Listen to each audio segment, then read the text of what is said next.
Legacy IAS academy. तो आज के इस वीडियो में we are going to discuss about defence indigenization. Defence indigenization के बारे में हम लोग क्यों जान रहे हैं is because there is an aero show which is being conducted in India currently, ठीक है। और एरो शो विच इज जो अभी बैंगलोर में हो रहा है, this is a kind of a showcase, it's an exhibition जिसमें कि पावर प्रोजेक्शंस होते हैं। पावर प्रोजेक्शन मतलब इसका एक स्ट्रैटेजिक सिग्निफिकेंस है।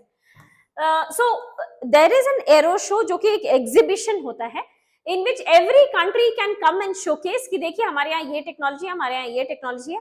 Apart from countries, apart from government representatives, it is also the industry experts and global defense manufacturers who are participating in this show, ठीक है। so इसका मतलब business entities, corporates are also attending these shows, ठीक है। अब इसका intention क्या होता है, तो इसका मतलब जैसे एयरबस भी अटेंड करेगी, बोइंग भी अटेंड करेगी इस मीटिंग को, ठीक है, इस एग्जीबिशन को, these people also attend also, ठीक है। but apart from that other corporates, small corporates, MSMEs will also be attending these exhibitions। तो एज वी अंडरस्टूड कि इनके अटेंड करने का इंटेंशन क्या है कि this is a power projection कि देखिए हम लोग ये टेक्नोलॉजी बना चुके हैं, if you want you can buy this or we want you please sell this, ठीक है। so this buying and selling of defense technology is carried out on the basis of such kind of power projection, and that is the intention of conducting an aero show, ठीक है।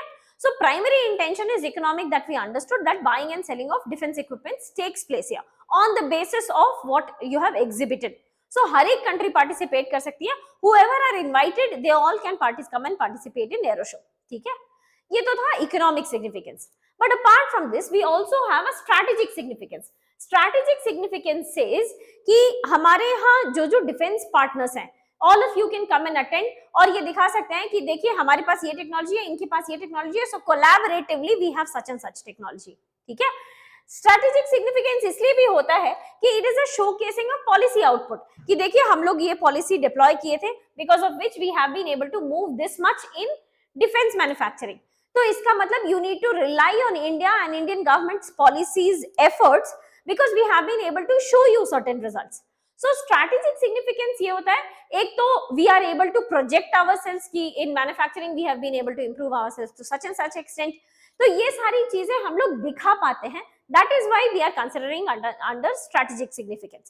apart from this it is also the government's effort that has been put up which has fructified, which is also exhibited in such kind of aero shows, ठीक है।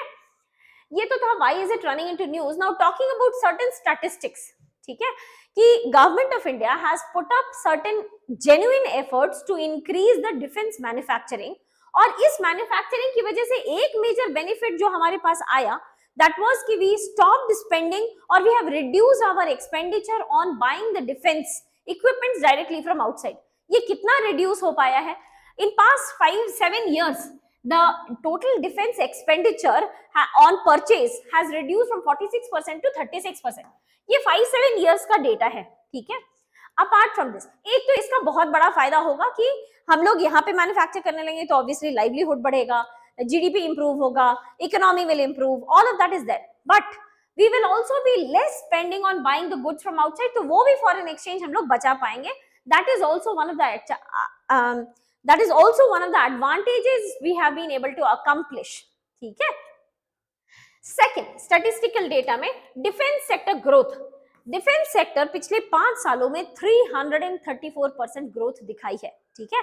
In manufacturing we have been able to involve MSMEs and private sector also, MSME के अलावा private sector और defence PSUs and defence PSUs जैसे HAL, ठीक है। बहुत सारे PSUs और प्राइवेट सेक्टर और MSME मिलकर के इतना ग्रोथ ला पाए हैं बिकॉज ऑफ गवर्नमेंट्स एफर्ट कि आप इंडिया में मैन्युफैक्चर करो, let's manufacture in India, let's become self reliant. तो गवर्नमेंट ऑफ इंडिया के कुछ एफर्ट्स की वजह से ये डिफेंस सेक्टर में ग्रोथ आया है by 334% in past 5 years। currently we are exporting to 75 plus nations and we are world's 21st largest exporter, ठीक है। नेक्स्ट इज हम लोग डिफेंस का जो बजट एलोकेशन करते हैं डिफेंस में कि हम लोग इतना इतना खर्च करेंगे, इसमें 1/4 of the defense budget allocation has been done in 2 areas, one is a private sector and second is startups। अब 25% इनके पीछे डिफेंस में हम लोग क्यों खर्च कर रहे हैं?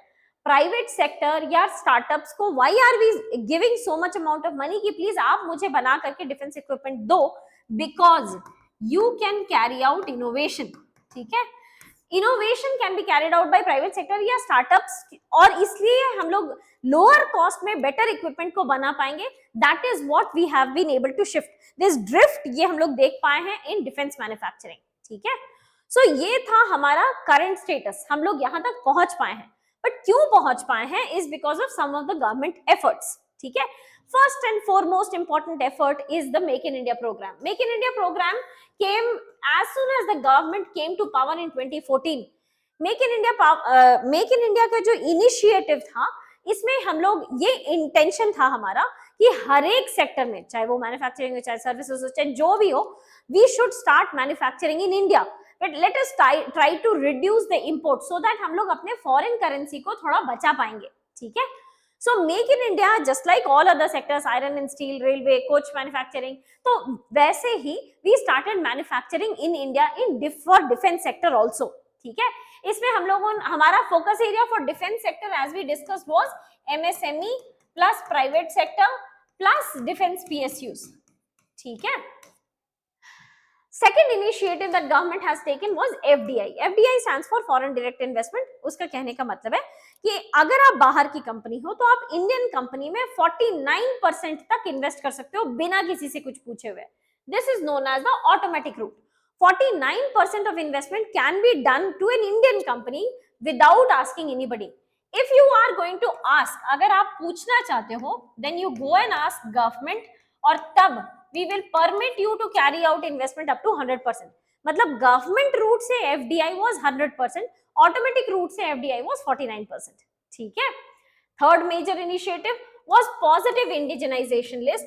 पॉजिटिव इंडिजिनाइजेशन लिस्ट कहने का मतलब हुआ कि ये सारे गुड्स जो हैं, this must be manufactured in India, this must not be imported, ये हमारा इंटेंशन था, ठीक है. And fourth and final initiative that government has taken is defence procurement policy. So defence procurement policy क्या होता है कि सरकार आपसे प्रोक्योर करेगी, ठीक है, government will be taking up from you, ठीक है. तो ये जो डिफेंस प्रोक्योरमेंट पॉलिसी था, ये अलग अलग कैटेगरीज में होता था. जैसे कि you can by Indian which is indigenously designed but developed by someone else, ये एक कैटेगरी हो सकता है. या you can by Indian which is designed by someone else but developed by India, ये भी एक कैटेगरी हो सकता है.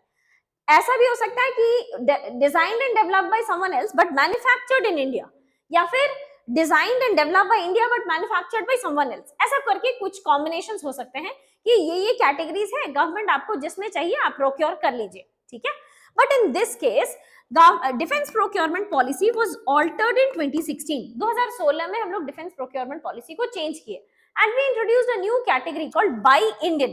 And Indian में भी indigenously designed, developed and manufactured.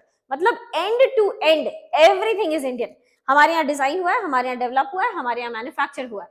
So this is a new category और इसको प्रमोट की हमारी सरकार. That you need to procure more and more which is indigenously designed, developed and manufactured. So ये जो इनिशिएटिव था कि ये ज्यादा फ्रूटफुल है, ये ज्यादा इजी है, we are incentivising you that you need to manufacture in India. तो this has helped in boosting our manufacturing sector, ठीक है. So these are some of the initiatives, but despite of these initiatives there are certain challenges that we need to overcome. अभी भी बहुत scope है. As we discussed 21st largest exporter हैं, और हम लोग as per SIPRI, as per Stockholm International Peace Research Institute, India is currently some 2-3 years back, India was the third largest country spending on defense imports. तो अगर हमें ये सारे data से दूर जाना है, मतलब अभी हमें थर्ड लार्जेस्ट कंट्री नहीं बनना है, ठीक है, late us start manufacturing in India, तो हमें कुछ चैलेंजेस तो हैं जिसे ओवरकम करने पड़ेंगे. First major challenge is skill development. Upskilling is required as stated by economic survey also, कि हमारे यहाँ स्किल गैप बहुत ज्यादा है. Professional knowledge and skill development must be done, और इसके अलावा टेक्नोलॉजिकल एक्सपर्टीज चाहिए. फॉर एग्जांपल इलेक्ट्रॉनिक्स में हमारी मैन्युफैक्चरिंग वीक है, so let us start manufacturing in electronic sector also. Defence के इलेक्ट्रॉनिक सेक्टर में भी let's start manufacturing. Scientific expertise missing है क्योंकि हम लोग रिसर्च नहीं कर पा रहे हैं, सो let us start investing in R&D. ये सारे कुछ चैलेंजेस हैं जो हमें ओवरकम करने की जरूरत है. This is point number 1. Second problem is कि हमारे यहाँ प्रॉपर प्लानिंग मिसिंग है. एक टाइमलाइन नहीं है, कुछ सेट गोल्स नहीं है, उस हिसाब से हम लोग इन्वेस्टमेंट नहीं कर पा रहे हैं. ठीक है, we don't have a set goals, कोई टाइमलाइन बेस्ड प्लानिंग नहीं है, और उस इसी की वजह से रिसोर्स का अलोकेशन नहीं हो पा रहा है, क्योंकि हमारा ये गोल है, ये हमारा प्राइमरी ऑब्जेक्टिव है, इसलिए हम लोग इसमें सबसे ज्यादा रिसोर्स लगाएंगे. सो ये रिसोर्स अलोकेशन नहीं हो पा रहा है because we do not have a set timeline. And third important challenge is logistical support and infrastructure. So let's say कि MSME को manufacturing दे दिया गया है. Now this has to be transferred to the government और इसके लिए कुछ logistics चाहिए होंगे. ये logistic supports are lacking या infrastructural support is lacking. ठीक है, infrastructural support कुछ सेक्टर में मिसिंग है, जिसकी वजह से there is time overrun. और टाइम ओवररन हो जाने की वजह से मतलब टाइम डिले हो जा रहा है, और टाइम डिले हो जाने की वजह से कॉस्ट इंक्रीज कर जा रहा है. So because of this, government actually has to pay extra because it has initially promised that we will be procuring it from you. ठीक है, so government उस कंडीशन में टाइम एंड कॉस्ट ओवररन की वजह से ज्यादा पे कर जाना पड़ जा रहा है गवर्नमेंट को. ठीक है, so these are certain challenges that India needs to overcome the difficulties associated to indigenization of defense equipments or defense manufacturing. ठीक है, with that we come to the end of this video. I wish you all the very best and thank you so much.